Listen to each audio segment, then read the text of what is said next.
Bonjour à toutes et à tous et bienvenue dans cette vidéo de présentation de Plume.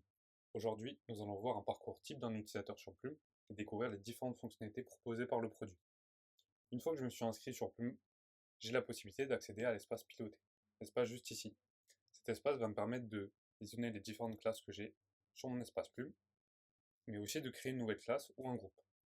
Pour cela, je peux cliquer donc soit sur ce bouton ici, soit sur celui-ci. Je vais cliquer sur ce bouton.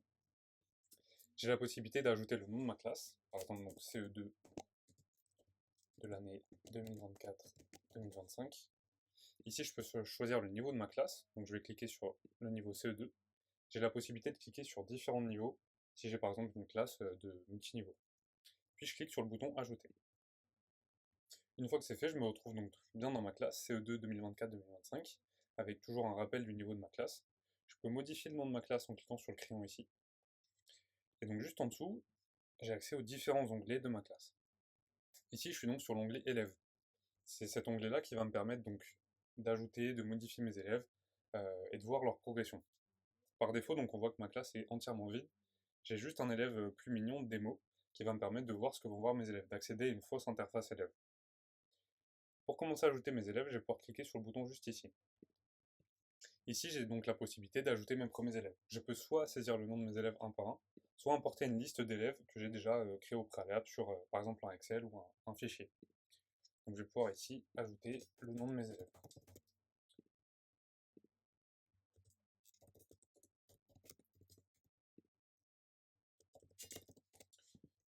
Une fois que c'est fait, je vais pouvoir cliquer sur la croix juste ici. On voit donc que tous mes élèves ont été créés. Là-dessus, sur ces élèves, j'ai plusieurs possibilités. Je vais pouvoir donc les supprimer en cliquant sur la poubelle ici. Je vais pouvoir les modifier. Donc par exemple, si je souhaite modifier leur photo de profil, je peux modifier leur nom, je peux modifier leur niveau. Donc là, en l'occurrence, j'ai modifié l'élève Étienne. J'ai aussi la possibilité de passer un élève d'une classe à l'autre. Pour cela, je peux cliquer sur le bouton juste ici. Donc je vais pouvoir transférer mon élève vers, par exemple, cette classe ou alors cette classe. Une fois que c'est fait, une fois que tous mes élèves ont été ajoutés, je vais pouvoir commencer à leur créer un parcours d'activité. Pour cela, je me rends donc dans l'onglet parcours juste ici. Sur cet onglet, je vais pouvoir accéder à ma bibliothèque de contenu qui va me permettre de créer mon parcours d'activité proposé à mes élèves. Donc pour ça, on voit que ma bibliothèque elle est composée de plusieurs sections. Premièrement, j'ai la section Histoire. L'histoire, c'est tout simplement des activités d'écriture qui sont composées en plusieurs chapitres. Donc, par exemple, celui-ci. Donc on voit que je suis bien sur l'histoire La Chaumière de l'Ogre, composée en plusieurs chapitres. À chaque fois, je vais avoir une sorte de petite introduction au chapitre qui va permettre de plonger l'élève dans l'univers de l'histoire. Puis une consigne, ici qui est notée en bleu, qui va en fait inviter l'élève à répondre à cette consigne tout simplement et à compléter l'introduction juste ici. Et donc l'élève va se retrouver à compléter le chapitre 1, puis le chapitre 2, ainsi de suite, en répondant aux consignes en bleu à chaque fois. Et à la fin, il se retrouve avec une histoire donc, qui sera complète de A à Z, du chapitre 1 au chapitre 7. Donc voilà un petit peu pour les histoires longues. J'ai la possibilité de classer cette histoire dans ma bibliothèque par différents critères. Donc là, imaginons que je suis sur une classe de CE2, donc je vais pouvoir cliquer sur le niveau CE2. Là, ça va me permettre de me créer toutes mes activités d'histoire longue qui sont donc adaptées au niveau CE2. Donc je peux cliquer sur l'œil ici, comme je l'ai fait précédemment, pour voir le contenu de ces activités. Donc là, imaginons que cette histoire, la sorcière et la princesse, me plaise bien. Je peux cliquer sur le bouton plus. Je peux aussi par exemple ajouter celle-là, le magicien d'Oz. Et donc on voit que ces deux activités sont ajoutées dans mon parcours. J'ai aussi la possibilité d'ajouter des écrits courts. Les écrits courts, c'est tout simplement des activités d'écriture qui sont donc, comme son nom l'indique, beaucoup plus courtes. Ça peut être par exemple des joggings d'écriture ou qui vont par exemple proposer à l'élève de travailler sur différentes thématiques. Donc par exemple, je peux travailler ici sur cette thématique-là, donc qui est proposée. Donc à chaque fois, ça va être une consigne bien plus courte. J'ai donc plein de contenu qui est disponible. Je peux par exemple travailler sur la thématique du futur ici. Donc je peux cliquer sur l'œil pour voir la consigne proposée. Et donc là, ça va proposer à mes élèves, si je pouvais voyager dans le futur, je. Donc imaginons que cet écrit court me convienne, je vais pouvoir là aussi cliquer sur le bouton plus. Je peux aussi cliquer sur celui-là par exemple. Une fois que c'est fait, donc mes activités sont bien présentes dans mon parcours, j'ai la possibilité de les réorganiser un petit peu comme je le souhaite, en glissant déposer juste ici. Donc je peux par exemple mettre celle-là en première. À savoir que les élèves commenceront toujours par la première histoire qui est donc placée dans la colonne du parcours. Donc celle-là, ça sera la première traitée par les élèves, et celle-là sera donc la dernière. J'ai aussi la possibilité de créer mes propres consignes d'exercice. En plus des histoires et des écrits courts proposés par l'application Plume, j'ai la possibilité de moi-même créer mes propres consignes. Pour cela, je me rends donc dans l'onglet consignes et je clique sur le bouton créer une consigne. Ici, j'ai donc deux possibilités. Soit je peux générer via l'intelligence artificielle une consigne pour mes élèves, soit je peux l'écrire moi-même à la main. Donc dans cet exemple, on va voir la fonction de génération de consignes par l'intelligence artificielle. Pour ça, je vais donc cliquer sur générer une consigne. Je vais pouvoir choisir le niveau de scolaire de la consigne que je souhaite, donc par exemple niveau CE2. Ici, je peux choisir par exemple un type d'activité rédaction et un genre d'écrit autobiographique. Ici, je vais donc pouvoir rajouter des thématiques, donc rajouter des mots-clés qui vont permettre à l'intelligence artificielle de générer des consignes. Donc par exemple, je vais travailler sur la thématique du sport. Donc je peux mettre des mots-clés, donc par exemple le mot sport, puis cliquer sur générer. À partir de là, Plume va me générer donc trois consignes avec un niveau de difficulté croissant qui est matérialisé par le nombre de plumes ici, donc une plume étant la consigne facile et trois plumes étant la consigne jugée comme étant entre guillemets difficile. Et donc j'ai les trois consignes qui sont proposées ici. J'ai la possibilité donc de modifier le titre de cette consigne, de modifier la consigne en elle-même. Donc tout est paramétrable, tout est modifiable. Une fois que je suis content de ma consigne, je vais pouvoir cliquer sur le bouton enregistrer. Donc ma consigne qui s'appelle donc ma première victoire est enregistrée. Donc je clique sur le bouton retour. On voit juste ici que ma consigne a été ajoutée. Et donc là aussi de la même manière, je peux cliquer sur le bouton plus pour qu'elle puisse s'ajouter dans mon parcours. Et de la même manière, je peux la organiser en plaçant ma consigne en premier par exemple. Donc voilà un petit peu pour les consignes. On verra ensuite donc le quatrième type d'activité, le test de positionnement, en dernier plus tard dans cette vidéo. On va pour le moment se concentrer que sur ces trois types d'activités. Donc une fois que c'est fait, on va voir un petit peu ce à quoi ressemble donc le parcours côté élève. Donc si vous avez envie d'accéder à l'interface élève, vous pouvez donc revenir sur l'onglet élève et donc soit vous pouvez cliquer sur Plus Mignon pour voir donc cette fameuse vue démo, donc une fausse vue élève, soit vous pouvez donc prendre entre guillemets le compte de votre élève pour voir son contenu, voir là où il en est et même écrire du texte à sa place par exemple. Donc je vais par exemple prendre l'élève Étienne juste ici. Et donc là, je me retrouve donc sur l'interface élève. Donc je suis bien dans le parcours qui était proposé, donc j'ai proposé tout à l'heure en tant qu'enseignant à mes élèves.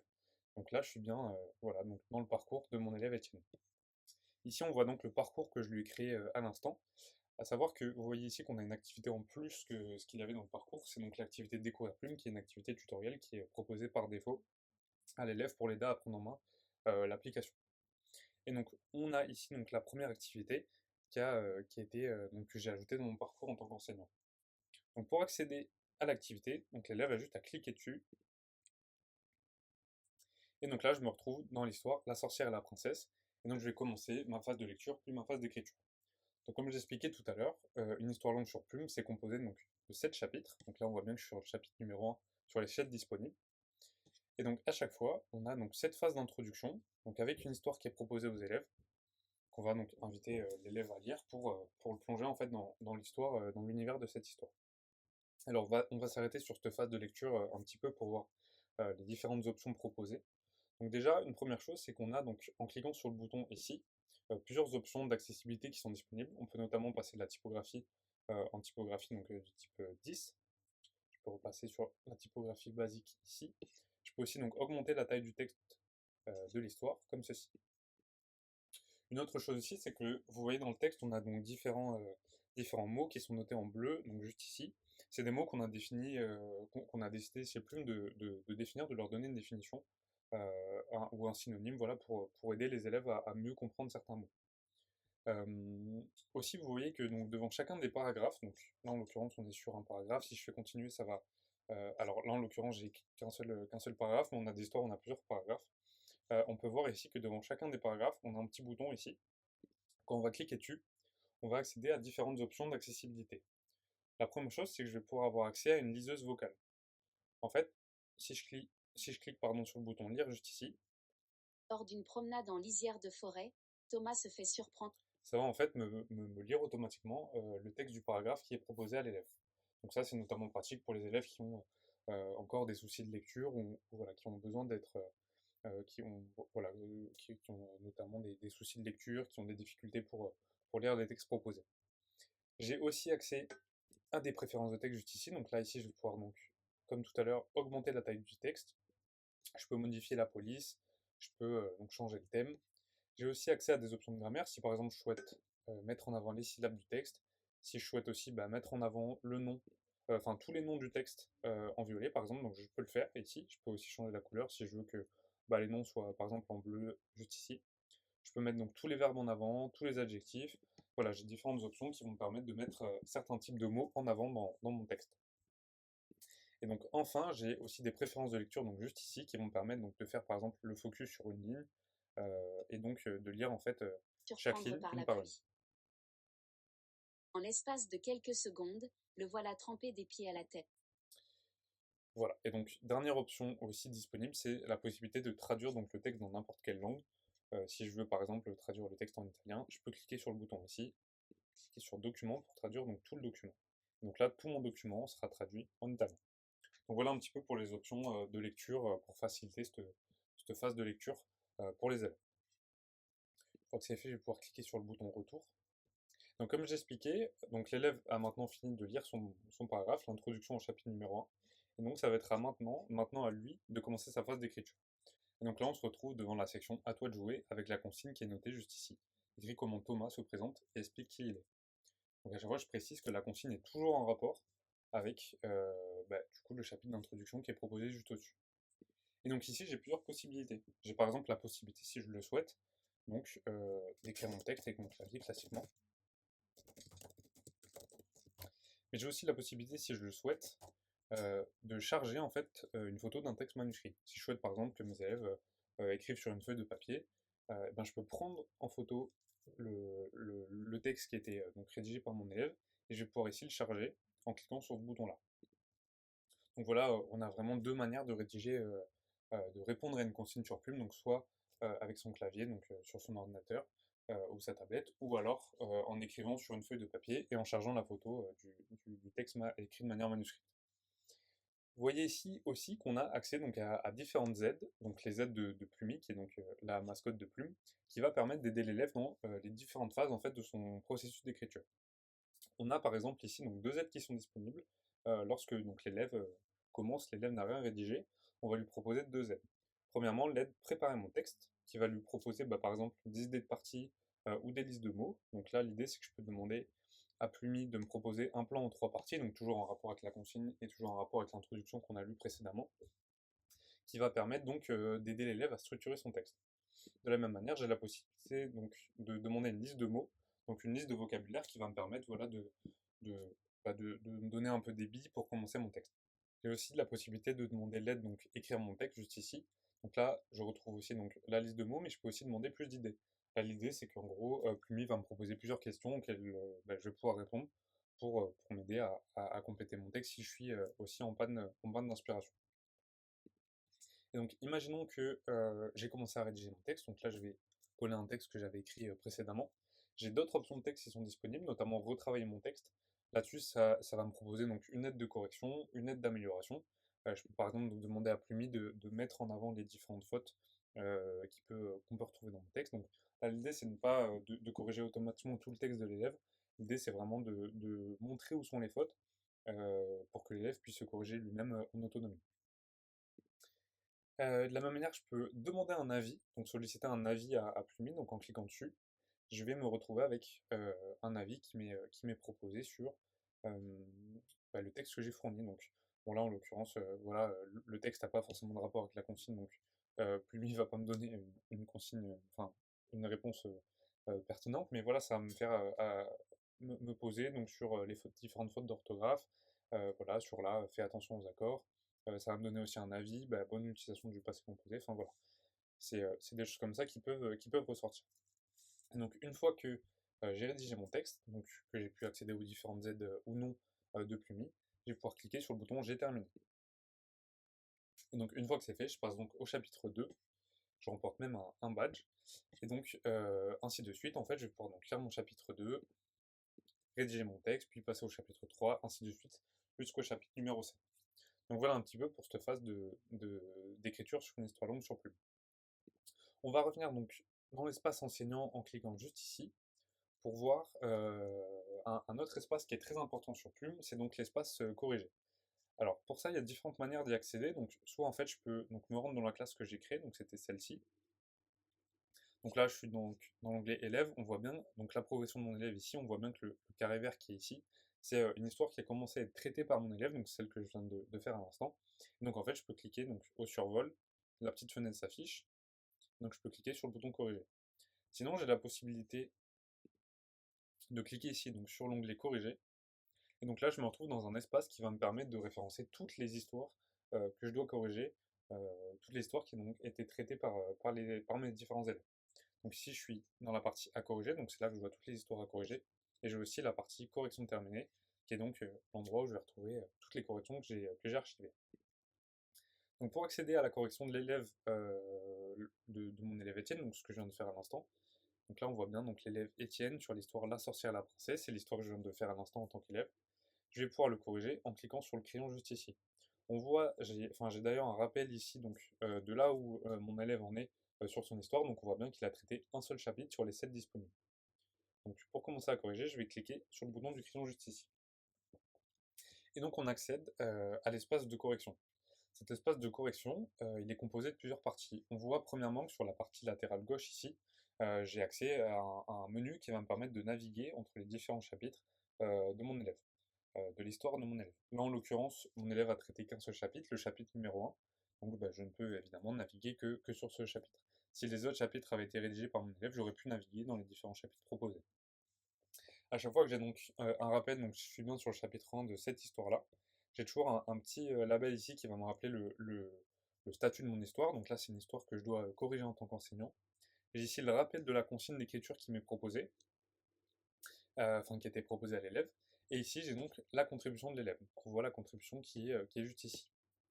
À partir de là, j'ai donc plusieurs actions qui sont possibles. La première, c'est que donc, je vais pouvoir corriger toutes les différentes fautes d'orthographe qui sont contenues dans le texte de l'élève. Donc là, on peut voir qu'il y en a beaucoup, donc je peux les corriger à la main. Mais j'ai aussi la possibilité, si je le souhaite, pour aller plus vite, d'utiliser la correction automatique. Donc en cliquant sur le bouton, ça va me corriger toutes les fautes d'orthographe en quelques secondes du texte de mon élève. Donc c'est relativement pratique sur un long texte, par exemple, qui contient beaucoup de fautes.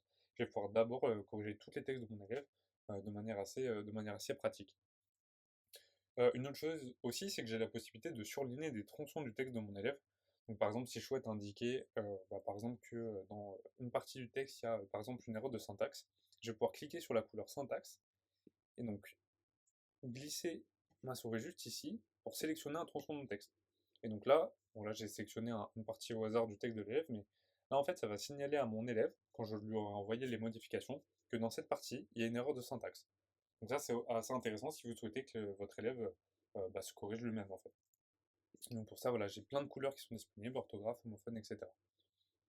Et donc une fois que c'est fait, une fois que j'ai fait cette phase de correction, j'ai aussi un autre champ qui va me permettre de faire des demandes de modification ou faire des demandes de commentaires à mon élève. Si je souhaite par exemple le féliciter ou alors au contraire lui demander de retravailler son texte.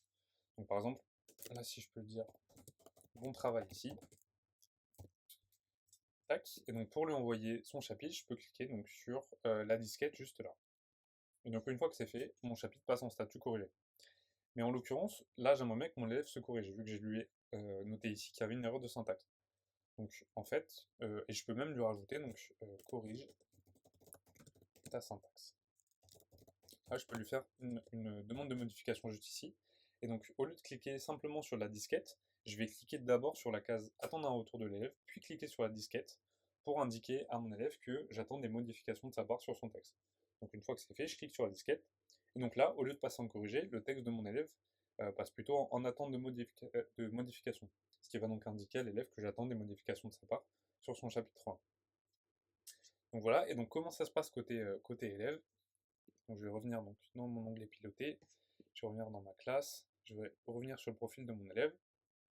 On voit que donc dans son histoire, j'ai un message qui s'affiche: attention Étienne, tu dois retravailler le chapitre suivant avant de pouvoir faire corriger ton histoire, avec toujours un petit lien vers le chapitre en question.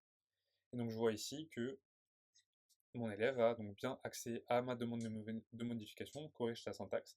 J'ai aussi donc la légende du surligneur qui est proposée, et donc j'ai donc toutes les corrections qui sont notées en vert ici, avec du coup le tronçon du texte surligné en orange, avec donc la légende comme je disais juste ici. Donc voilà pour cette partie espace correction. Une fois que, donc, imaginons que donc, le texte de mon élève a été donc, traité en intégralité, une fois que tous les chapitres auront été traités, j'aurai un bouton ici juste en haut, clôturer la correction, ce qui me permettra donc de l'archiver pour pouvoir l'enlever de la section donc, euh, à corriger juste ici. Maintenant qu'on a vu l'espace correction, on va pouvoir visionner ce qu'on a laissé de côté tout à l'heure, à savoir le test de positionnement. Donc pour accéder au test de positionnement, je vais me rendre sur la classe que j'ai créée, me rendre dans le parcours et donc accéder sur cet onglet ici, test de positionnement. L'idée du test de positionnement, c'est qu'on va proposer donc plusieurs activités qui vont permettre à Plume d'évaluer le niveau de l'élève sur différentes compétences qu'on aura définies. Donc ces activités, on peut les visionner donc, en cliquant sur le ici. Donc, par exemple, je vais choisir ce test de positionnement. Je peux voir donc ici le type d'activités qui sont proposées. Donc ça peut être par exemple de recopier une phrase, de compléter une phrase qui est proposée, donc d'écrire la liste des animaux que tu aimes par exemple, de modifier la phrase en changeant par exemple, donc, en passant du singulier ou du pluriel, ou même de décrire une image.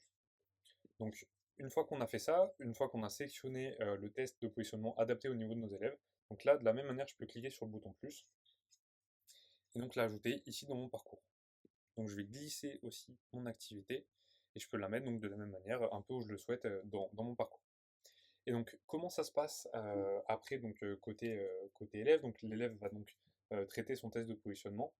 Et donc, comment ça se passe niveau résultat? Donc là, je vais aller sur une classe où j'ai des élèves qui ont déjà fait des tests de positionnement. Donc, les tests de positionnement donc, sont notés comme ceci, donc avec un symbole une sorte de flèche dans une cible.